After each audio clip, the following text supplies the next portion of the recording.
மாவட்டம் பரவக்கோட்டை. என் பேர் பூங்கொடி. பயமிச்சோடு இப்படி தான் அந்த மலையில் நெல் கொண்டு கொட்ட முடியாமல் இடம் இல்லைன்ட்டாங்கன்னு தேக்கி வச்சுருந்தேன். இந்த மழை பெஞ்சதுல எல்லாம் அப்படியே முளைச்சி போயிட்டு, சரி எல்லாம் கொண்டு வந்து காட்டுங்க அப்படின்னு சென்டரில் கொண்டு வந்து காட்டுங்க, எல்லாம் எடுத்துகிட்டு போனாங்க. நான் அதை கொண்டு போய் காட்டினேன். அவங்க இன்னும் இவங்கள்ட்ட சொல்லுங்க அப்படின்னு சொன்னாங்க. அதை தான் சொன்னேன். முளைச்சி கிடக்கு. இன்னும் இந்த மழைனால நான் அறுக்க முடியல. இன்னைக்கு கூட மழை பெஞ்சு எல்லாம் பாதிக்கு முக்கால்வாசி எல்லாம் ஒரு வயசு ஃபுல்லாகவே போயிடுச்சு. பாக்கி எல்லாமே முளைச்சி தான் கிடக்குது. எடுக்கிறதுக்கு ஆவாசியே வருது. என்னவோ நான் செலவு பண்ணது 1,50,000 ரூபாய்க்கு மேலே செலவு பண்ணியிருக்கேன். இதை தான் நாங்கள் சொன்னேன். தனியாரில் நகை அடவு வச்சுருக்கேன், 1,50,000 ரூபா செலவு பண்ணியிருக்கேன், எனக்கு எல்லாமே நட்டமாக போயிடுச்சு அப்படின்னு வந்து சொன்னேன். இதெல்லாம் சொன்னேன். அங்கே வந்து நியூஸில் நெல் கொண்டு போய் கொட்டை இடம் இல்லாமல் தான் அறுக்காம தேக்கி இந்த மலையில் அடிபட்டு போயிடுச்சு. நெல்லெல்லாம் ஃபுல்லாக இப்படி தான் முளைச்சி கிடக்கு. இந்த வயல் ஃபுல்லாகவே முளைச்சி கிடக்கு. எல்லா வயலுமே 5 ஏக்கர் கிட்ட எல்லாம் முளைச்சி தான் கிடக்குது. 1,50,000 ரூபா நான் செலவு பண்ணியிருக்கேன். என் உழைப்பு இல்லாமல் செலவு பண்ணது 1,50,000 ரூபா செலவு பண்ணியிருக்கேன். நீங்க பறந்துட்டீங்களா? நான் அறுக்கலையா? இன்னும் அறுக்கல. நெல் அப்படியே கிடக்கு. இந்த பாருங்க எல்லாமே முளைச்சி கிடக்கு. நைட்டு கூட மழை பெஞ்சிருச்சு. சென்டரில் இருக்கிறத கொஞ்சம் தேய்ச்சா இருக்குன்னு பார்த்தா நைட்டு மழை வந்து பெஞ்சிருச்சு. பிசுன்னு கூட வந்து நிற்கிது.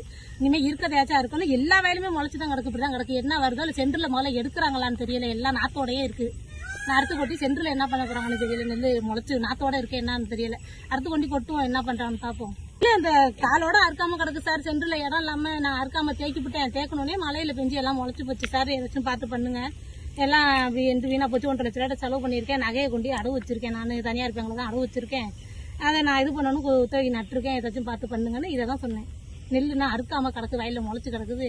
சென்டரில் இடம் இல்லை, நீ அதனால அறுக்காத 4 சொன்னாங்க. நான் என்ன பண்றது, போய் ஒரு ஆளும் கிண்ட முடியாது, ஒன்றும் பண்ண முடியாது, சரின்ட்டு விட்டு இந்த மழை பெஞ்சோடனே சென்டரில் இடம் இல்லாமல் தோணியா எல்லாம் வயல்லையே முளைச்சு போச்சு. அறுக்காம கிடக்கு. இதை தான் சொன்னேன். வந்து இந்த வயல்லாம் பார்த்தாங்க. எல்லாத்தையும் பார்த்துட்டு இருக்கிறத அர்த்தம் என்ன பண்ணாங்க, மிஷின் கிடைக்கல சார், அறுக்கணும், இருக்கிறதையாச்சும் 1-2 மேல இருக்கிறத அறுக்கணும் சார், எல்லா வயலும் முளைச்சிருக்கு பாருங்கன்னு எல்லாத்தையும் பார்த்தாங்க. இதே மாதிரி அந்த மேடத்திட்ட எடுத்து காட்ட சொன்னாங்க. இப்படியே எடுத்து காட்டினா அந்த மேடத்துல நிக்க வச்சு போட்டோ எடுத்தாங்க. வீடியோ 4-5 பேர் வந்தாங்க 2 ஜிப்ல. இங்க ஈவோ கிளர்க்கு அது ஈவோ அவங்க அந்த இவங்க எல்லாம் வந்தாங்க. எல்லாருமே வந்து இந்த வயலெல்லாம் பார்த்துட்டு இது மாதிரி என்னை எடுத்து காட்ட சொல்லி அந்த மேடத்தை காட்ட சொல்லி போட்டோலாம் எடுத்துக்கிட்டு போனாங்க. போய் அங்க இந்த இது வாங்கிட்டு ஆதார் கார்டு ஜெராக்ஸ் மட்டும் வாங்கி ஃபோன் நம்பர் எழுதிக்கிட்டாங்க. யாராச்சும் ஆஃபீஸர் ஃபோன் அடிப்பாங்க, நீங்க பேசுங்க அப்படின்னாங்க. சரிங்கன்ட்டு நான் வந்துட்டேன். அவ்வளவுதான் சார். மிஷின் கொண்டு கிடக்கு. இது இருக்கிறதாச்சும் அறுக்கணும். இன்னும் நேற்று பெஞ்ச மழைக்கு இன்னும் முளைச்சிக்கிட்டே இருக்குது எல்லாமே. இதுக்கு அரசு என்னமா செய்யணும்? எனக்கு இந்த நட்டையிடுக்கு ஏதாச்சும் கொடுக்கணும். நான் இவ்வளவு 1,50,000 ரூபா செலவு பண்ணியிருக்கேன். இது எல்லாமே என் உழைப்பு 4 மாசத்துல நான் உழைச்சிருக்கேன். நான் ஒரு ஆளும் கடந்துக்கிட்டு 2 ஆளு 3 ஆளை வச்சுக்கிட்டு வேலை செஞ்சுக்கிட்டு எல்லாம் பண்ணிக்கிட்டு அந்த நட்டையிடு நான் உழைச்சதுக்கு வேணும். நான் பண்ண செலவு எல்லாமே போச்சே, ஒண்ணுமே இல்லாம போயிடுச்சு. அதை நான் போய் இந்த நகையை திருப்பணும், என்னமா திருப்புவேன்? கொண்டு தனியார் பேங்க்ல அடவு வச்சிருக்கேன். நான் எந்த லோன் எதுவுமே வாங்கினதே இல்லை, எதுவும் நிவாரணம் எதுவுமே வாங்கினதுலே இல்லை. எல்லாரும் நடவுக்கெல்லாம் போய் எழுதி விடுறாங்க, என்கிட்ட சொல்லவும் மாட்டாங்க. நான் போய் எழுதி விட்டதும் கிடையாது.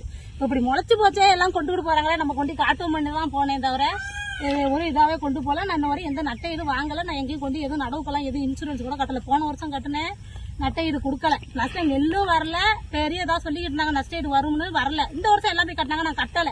என்கிட்ட 2,000-3,000 நம்ம போய் செலவு பண்ணி கட்டிக்கிட்டு நமக்கு நட்டையீடு ஒண்ணு வேண்டாம், நம்ம உழைக்கிறதுக்கு வந்தா போதும்ட்டு நான் வேலையை பார்த்துக்கிட்டு இருந்தேன். இந்த வாட்டி போய் 1 ரூபாய்க்கு கூட கட்டவே இல்லை. இத்தனை வயலுக்கும் இந்த சென்டரில் போட நெல் இடம் இல்லாம இருந்தோடனே நான் போட அறுக்காம விட்டுட்டேன். சரி தீபாவளி கழிக்கட்டும், சென்டரில் எடுத்துருவாங்க போடுவோமேன்ட்டு நான் அசால்ட்டா விட்டுதான் எல்லாம் அப்படி மழை பெஞ்சு 1 வாரம் தொடர்ந்து போயிட்டோன்னே தாள் மேல கடந்து எல்லாம் முளைச்சு போயிடுச்சு. தண்ணி நின்று முளைச்சு போயிடுச்சு. அதையும் நான் வெட்டி விட்டு வாய்க்கா ஆளை விட்டு காணு எடுத்து விட்டு எல்லாம் நாத்து வந்துருச்சு. இதை நான் அறுத்து கொண்டு போட்டு என்ன பண்றாங்களோ அதை எல்லாரும் எடுத்துட்டு போனாங்களேன்ட்டு நான் கொண்டு சொல்லுவேன். யார் வந்தாலும் நான் போய் காட்ட போறேன்னா தான், அதனால போய் காட்டுவோம். ஏதாச்சும் செய்வாங்க நம்மளுக்கு, நம்ம நட்டப்பட்டது செலவு பண்ண காசாச்சும் எதுவும் பண்ணுவாங்கன்ட்டு நான் அப்படியாந்தேன்.